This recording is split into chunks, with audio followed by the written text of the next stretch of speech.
तीनों किसान मुखालिफ कानून की वापसी के साथ साथ अब सीएए और एनआरसी की वापसी का भी मुतालबा तेज होता जा रहा है। मारूफ समाजी कारकुन मेधा पाटेकर ने न्यूज़ 18 से बात करते हुए कहा, शहरियत तरमीमी कानून और सीएए को भी वापस लेना चाहिए। मारूफ समाजी कारकुन मेधा पाटेकर का भी कहना है कि शहरियत तरमीमी कानून को वापस लेना चाहिए कि एनआरसी और सीए भी जो वापस होना चाहिए। देखिए, शाहीनों ने फिर से रास्ते पर आना चाहिए।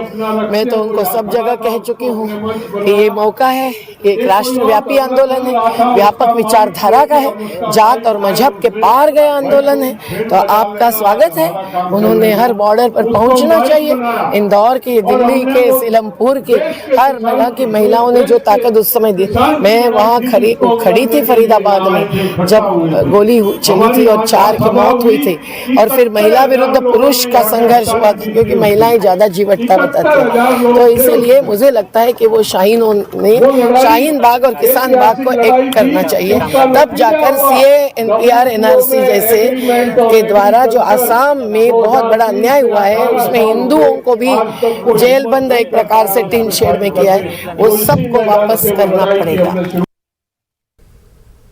ज़राई क़वानीन के बाद सीए और एनआरसी को भी वापस लेने का मुतालबा तेज होता जा रहा है। मुंबई में एक प्रोग्राम में शिरकत करने पहुंचे योगेंद्र यादव ने न्यूज़ 18 उर्दू से खास बातचीत की।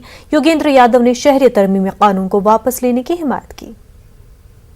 में एक हिंदुस्तान में इन दोनों के लिए कोई जगह नहीं, लेकिन ये सरकार उसे ऐसे नहीं देखती है।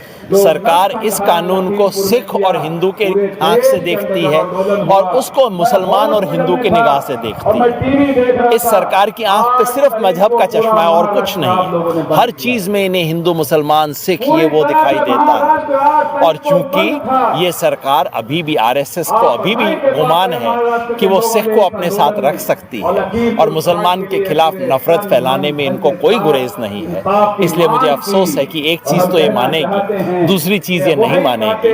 लेकिन हर हिंदुस्तानी जो अपने आप को हिंदुस्तानी के रूप में समझता है, हिंदू, सिख, ईसाई, मुसलमान के तौर पे पहले नहीं, उसको इन दोनों का विरोध करना चाहिए। मैंने दोनों का किया है, हर एक को करना चाहिए।